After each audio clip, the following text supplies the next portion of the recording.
Marilah kita panjatkan puji dan syukur kehadirat Allah Rabbun Ghafur. Salawat ma'asalam semoga selamanya terlimpah curahkan keharibaan alam baginda agung Kanjeng Nabi Muhammad sallallahu alaihi wasallam, kepada keluarganya, para sahabatnya, tabi'in dan tabi'atnya, dan tak lupa semoga cucuran rahmat dan syafaat sampai kepada kita umatnya yang terus-terusan berusaha untuk bisa mengikuti semua perintah-perintahnya. Amin ya rabbal alamin. Sebelum kita membaca manaqib bersama-sama, saya ingin menyampaikan beberapa hal tentang Isra wal Mi'raj ini. Apa landasan yang menjadikan kita setiap tahun harus memperingati Isra wal Mi'raj ini? Karena di zaman yang sekarang sudah mulai modern, kemunduran akhlak, kemunduran keislaman ini terus terjadi. Karena memang musuh-musuh Islam berusaha menghancurkan peradaban-peradaban yang telah dibangun oleh orang-orang terdahulu, supaya orang Islam sudah tidak begitu mencintai keislamannya. Manusia, khususnya orang Muslim, sudah mulai dicekoki. Semuanya harus sesuai dengan logika. Semuanya harus masuk akal. Nah, ketika seorang Muslim sudah menyandarkan dirinya bahwa semua syariat harus masuk akal, maka disinilah letak Isra wal Mi'raj tidak akan dipercaya lagi.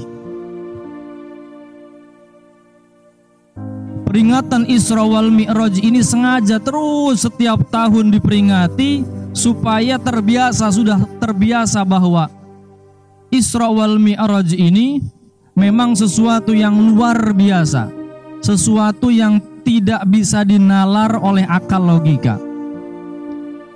Bahkan pengajian yang paling susah yaitu pengajian membahas tentang Isra Mi'raj. Kenapa dibilang susah? Karena bagaimana mungkin kita bisa percaya sesuatu kejadian yang luar biasa dan saksinya hanya satu, yaitu Kanjeng Nabi Muhammad saja. Tidak ada yang lain. Maka pada saat Isra wal Mi'raj zaman dulu, ketika Rasul menceritakan kepada orang kafir, menceritakan kepada orang Muslim yang sudah ada percaya kepada Rasul tapi masih lemah imannya, dia berubah menjadi kafir lagi. Kenapa? Karena Muhammad sudah gila. Kirain benar Muhammad itu, ternyata setelah kita ikuti, loh, Muhammad itu gila. Masa nggak mungkin melakukan perjalanan dari Masjidil Haram di Makkah ke Masjidil Aqsa di Palestina yang jaraknya hampir kurang lebih 3.000 km. Zaman dulu bisa ditempuh dengan onta 1 bulan. Jadi dari Makkah ke Palestina itu 1 bulan. Berarti kalau balik lagi dari Palestina ke Makkah jadi 2 bulan jarak yang harus ditempuh. Ini bisa ditempuh oleh Rasul hanya setengah malam, lailan, bukan 1 hari 1 malam, tapi hanya 1 malam.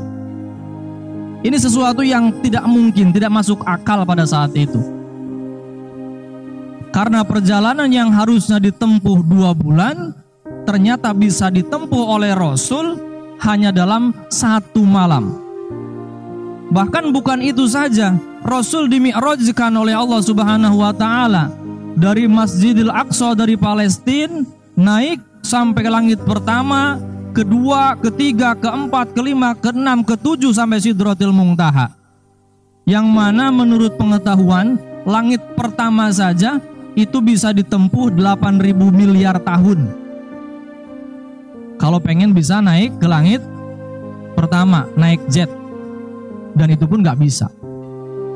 Itu baru langit pertama, terus langit kedua, langit ketiga, langit keempat, langit keenam, sampai langit ketujuh ke Sidratil Muntaha. Ini sesuatu yang tidak masuk akal.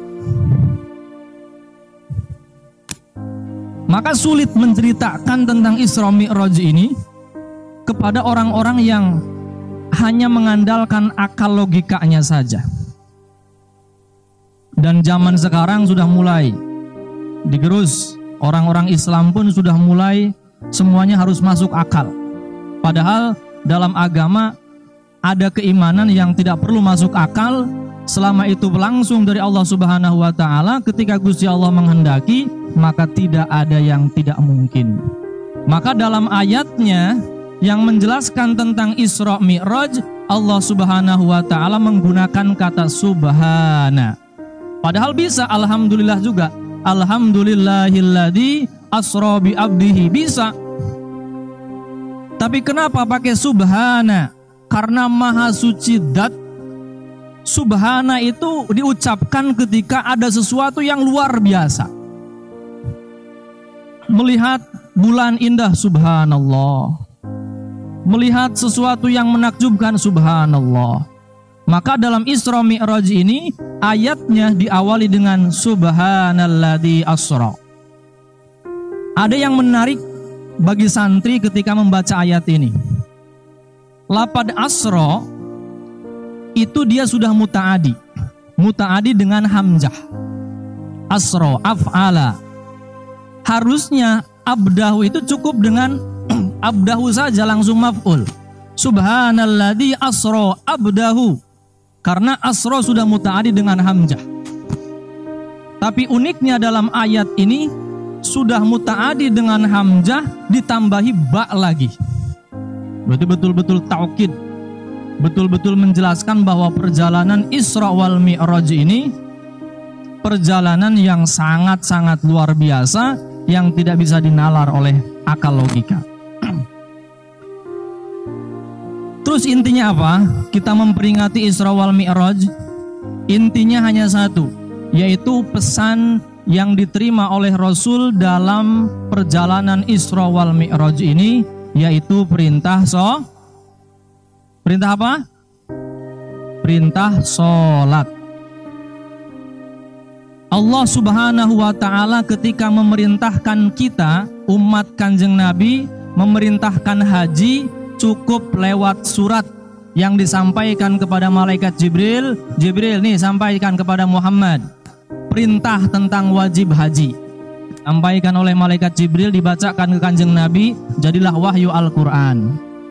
Perintah puasa, Allah cukup ngirim surat lewat malaikat Jibril. Jibril ini sampaikan kepada Muhammad, wajib puasa Ramadan, disampaikan oleh malaikat Jibril.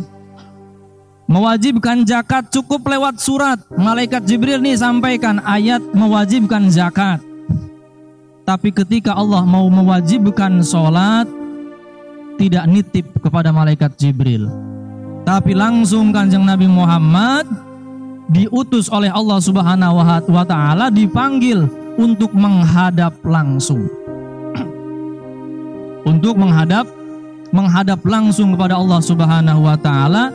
Karena yang akan diperintahkan ini sesuatu yang sangat-sangat agung, yaitu sholat 5 waktu.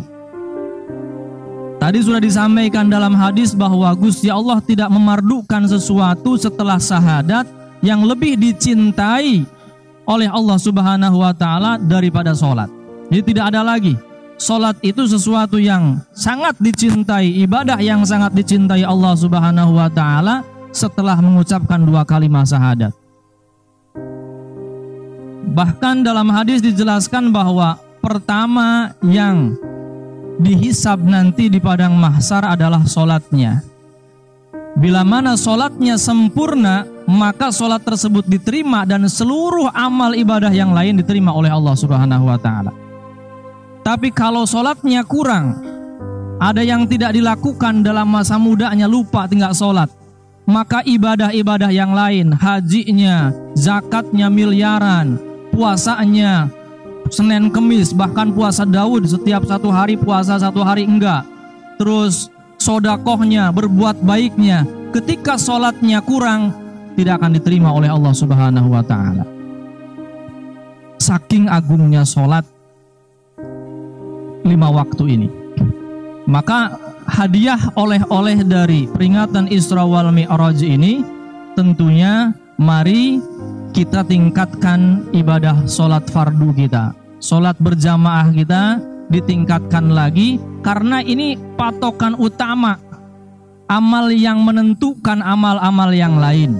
Ketika amal satu sholat ini, ketika sholatnya baik, maka seluruh amal-amal yang lain pun akan baik. Tapi ketika sholatnya buruk, sholatnya kurang, amal-amal yang lain mesti tidak akan dianggap. Jadi setelah ini, mari kita tingkatkan sholat kita. Mudah-mudahan berdoa kepada Allah Subhanahu wa Ta'ala, memohon taufik dan hidayahnya supaya kita tambah semangat untuk bersujud kepada Allah Subhanahu wa Ta'ala, memperbanyak sujud kepada Allah Subhanahu wa Ta'ala. Karena ketika perjalanan Isra wal Mi'raj, Rasul diperlihatkan ada kejadian yang mana orang tersebut lagi dipukuli kepalanya oleh malaikat sampai hancur. Akhirnya hidup lagi, dipukuli lagi kepalanya sampai hancur. Hidup lagi, dipukuli kepalanya sampai hancur. Kata Kanjeng Nabi, "Ya Jibril, itu apa itu? Orang apa itu?" Kata malaikat Jibril, "Itu adalah contoh perumpamaan orang-orang yang berat meletakkan kepalanya di tanah untuk bersujud kepada Allah Subhanahu wa Ta'ala." Berarti orang-orang yang berat untuk bersujud itu, untuk sholat, untuk melakukan sholat 5 waktu, nanti di akhirat kepalanya akan terus dipukuli oleh para malaikat. Bahkan dalam hadis lain, ketika kita meninggalkan satu sholat fardu, sholat duhur nggak sholat, maka nama kita dicatat di pintu neraka. Setiap nggak sholat satu kali, dicatat namanya di pintu neraka. Sholat nggak sholat lagi, dicatat terus. Jadi kalau selama hidupnya nggak sholat, udah neraka sudah kenal sama orang itu. Wah, ini mesti calon penghuni saya, kata neraka. Sudah biasa, karena namanya sudah banyak ditulis di pintu neraka. Mudah-mudahan dengan kita menjaga sholat, banyak sekali fadilah yang bisa kita raih, baik di dunia ataupun di akhirat. Kita menjaga sholat. Nah, untuk selanjutnya nanti setelah ini kita membaca Manaqib Syekh Abdul Qadir Jailani. Mudah-mudahan dengan berkah beliau, ilmu-ilmu kita mendapatkan keberkahan dari Allah Subhanahu wa Ta'ala.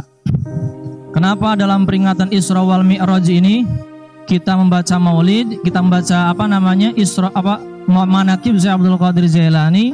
Karena dalam suatu keterangan saya baca terus menggali, ketika Isra wal Mi'raj, ketika Mi'raj, Kanjeng Nabi dari langit pertama, kedua, ketiga diantar sama siapa? Diantar sama malaikat Jibril. Sampai langit ketujuh diantar oleh malaikat Jibril. Tapi dari langit ketujuh ke Sidratil Muntaha, di sana alam cahaya, malaikat Jibril nggak kuat. Kata malaikat Jibril, "Muhammad, silahkan. Sekarang sendirian Anda ke sana menghadap Allah Subhanahu wa Ta'ala." Malaikat Jibril nggak kuat menembus Sidratil Muntaha, karena di sana alam cahaya yang kuat. Malaikat Jibril terbuat dari cahaya, nggak kuat. Hanya Kanjeng Nabi yang mampu. Akhirnya ketika Kanjeng Nabi bingung, ini saya naiknya seperti apa? Dalam Manaqib dijelaskan bahwa tangganya yang Rasul naiki ketika bertemu dengan Allah Subhanahu wa Ta'ala adalah ruhnya Syekh Abdul Qadir Al-Jailani. Allahu a'lam bishawab. Hanya Allah yang mengetahui ini, tapi saya baca keterangan demikian. Jadi ruhnya Syekh Abdul Qadir Jailani ini sudah dipertemukan dengan Rasul Muhammad sallallahu alaihi wasallam ketika Isra wal Mi'raj. Ketika Rasul mengatakan, "Ini siapa?" Itu adalah ruh cucumu nanti, namanya Syekh Abdul Qadir Jailani. Seandainya ada nabi lagi setelahku, kata Allah, kata Allah, seandainya ada nabi lagi setelahmu Muhammad, maka dia mesti jadi nabi. Tapi fala nabiyya ba'daka, tidak ada nabi lagi setelah engkau. Akhirnya Syekh Abdul Qadir Jailani pangkatnya hanya wali Allah Subhanahu wa Ta'ala. Mudah-mudahan dengan membaca biografi sejarah para ulama ini menjadi motivasi hidup kita, dan tentunya mudah-mudahan ini menjadi wasilah pintu keberkahan dari Allah Subhanahu wa Ta'ala turun kepada kita, kepada Pondok Pesantren Mubarakul Ulum ini. Amin ya rabbal alamin.